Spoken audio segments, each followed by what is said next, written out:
Magandang araw mga kaibigan. Pag-usapan natin ngayon si former COMELEC Commissioner Rowena Guanzon. Yung kanyang pahayag, akusasyon ng mga kawatan ang mga nakaupo ngayon sa gobyerno. Sabi ako, medyo inis na inis ako dito kay Guanzon nung 2022 na kampanyahan eleksyon. Kasi inaakusahan niya ang ating kandidato Marcos Jr. na kawatan. Wala, hindi tayo nakinig sa kanya. Ito ngayon, inani natin ang ating ay nako. Okay, so ito iparinig ko, in-interview siya ng isang vlogger ata mainstream media. At ito, siya ang party list nominee ng yung may kapansanan, mga PWDs. So kandidato siya ngayon, pagiging kongresista. So ito, blinag ni Pinoy Views and Opinions, kaya mapapakinggan natin ang komentaryo ni Pinoy Views and Opinions. Dagdagan ko lang mamaya. Okay, makinig tayo kay Attorney Guanzon. The government is just making it 10 times harder for persons with disability and old people to live a decent life here in the Philippines. So what's the problem? Ano ang problema? Narito ang problema. The problem is corruption.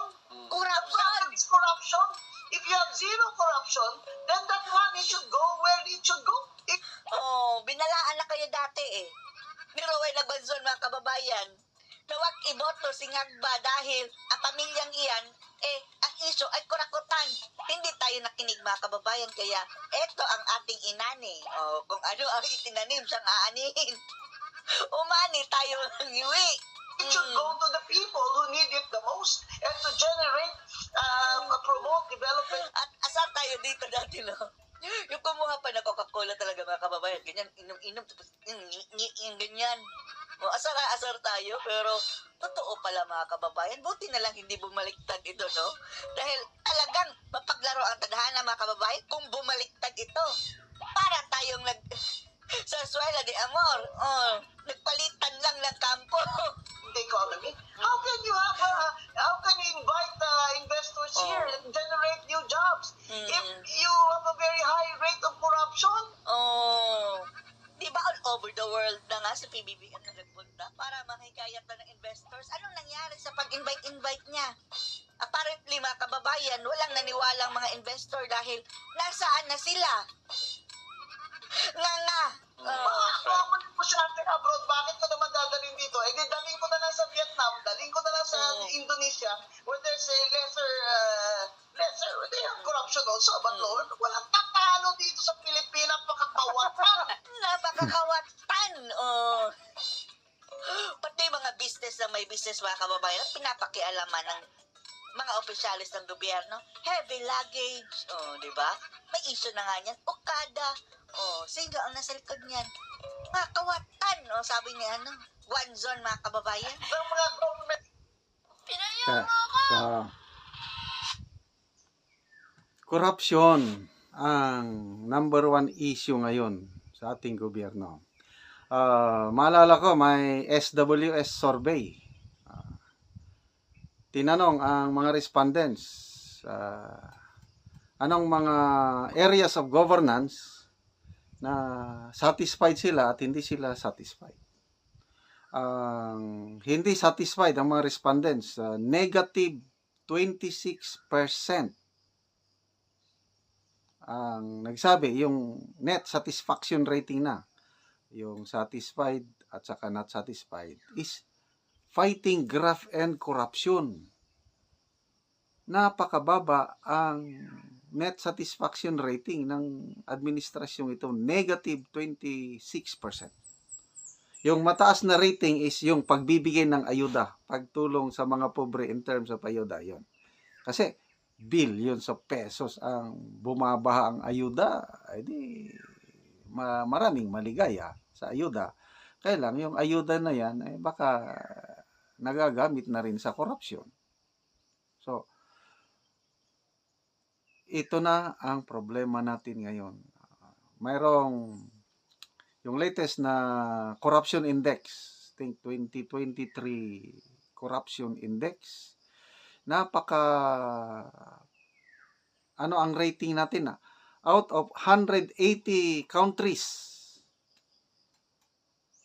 number 115 tayo out of 180 countries. Mababa. Kung number 1 ka, yun, less corrupt. I think ang number 1 is Denmark, Norway, ang Singapore, number 5. Less corrupt. Kaya yung mga investors, pumupunta sa mga less corrupt country, tayo, 115 tayo. Nandun na sa lower 1/3. Malapit na tayo sa pinaka-corrupt. So, paano ka makahikayat ng investors kung kaliwat kanan ang korupsyon sa ating bansa? Yan po. Kahit ilang billions of pesos pa ang gastusin ng ating gobyerno pag biyahe-biyahe sa abroad para panghikayat ng investors. Kitang-kita naman yung sitwasyon sa ating bansa. Yan, corruption. Ano pa? Yung magulo. Yung Global Peace Index. Out of 150 countries ba yan? Nasa ano tayo? 160 countries. Number 134 tayo na magulo. Sa ASEAN, out of 10 nations sa ASEAN, kulelap tayo eh. Number 9 tayo, ang pinakamagulo sa ASEAN, Myanmar. Next na pinakagulo, Pilipinas. Ganun po, paano tayo makahikayat ng investors? Magulo na, marami pang kurakot, mataas ang singil ng kuryente, napakabagal ang internet signal, pabago-bago ang palisiyan ng gobyerno, daming red tape. So, wala talaga, pupulutin tayo sa kangkungan kung hindi natin ma-resolve itong corruption na ito. Yung interview na napanood ko kanina si Atty. Vic Rodriguez, in-interview siya ng isang radio station. Ano ang dahilan? Bakit tumakbo kang senador? Sabi ng anchor. 3 rason. Dahil sa corruption, number 1. Pangalawang rason, dahil sa more corruption. Pangatlong rason, grabing corruption. Talagang ang plataforma ni Atty. Vic is anti-corruption. Kulang ng transparency, kulang ng accountability ang gobyerno ngayon. Kaya, yun, sana mag-isip maigi ang taong bayan bago bumoto kasi itong corruption issue ang nagpapagulo, nagpapahirap sa atin. Although, individually, lahat tayo corrupt. Lahat tayo selfish, greedy. Akin. Ganun to ang tao. Kaya lang, paano alis yung greediness? Yung money in itself is not a problem. Ang problema is love of money. Kung magiging Diyos natin ang sentro ng buhay natin, Ang pagkakaroon ng limpak-limpak na pera ay ilan lamang sa nais na makamtan ng isang normal na Pilipino. Sa katunayan nga niyan ay, ito ang dahilan kung bakit patuloy na nagsusumikap mag-aral at magtrabaho ang bawat Pilipino. Dahil umaasa ang bawat isa na balang araw ay makakamtan din nila ito. Sa tuwing pinag-uusapan natin ang kayamanan, hindi natin maitatanggi ang mga report patungkol sa ating presidente na si Bongbong Marcos na siya raw ay nagmamay-ari ng tone-toneladang gold bars at napakalawak na mga lupain sa ating bansa. Kaya naman sa videong ito, ating pag-uusapan ang mga ari-arian at mga negosyo ni Pangulong Ferdinand Bongbong Marcos ayon sa SALN. Ano-ano kaya ang mga negosyo ang meron siya at ilang milyon kaya ang halaga ng kanyang mga assets? At totoo nga ba ang sinasabi ng karamihan na galing ito sa nakaw?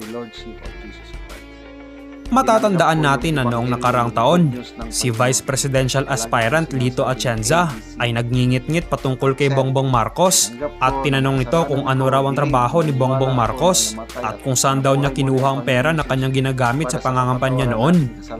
Ating alamin sa SALN ay pinasa ni Bongbong Marcos noong taong 2013. Ang impormasyong ito ay galing sa Philippine Star na may headline na Bongbong Marcos declares 437 million pesos net worth. Ito naman ay isinulat ni Cristina Mendez ng The Philippine Star.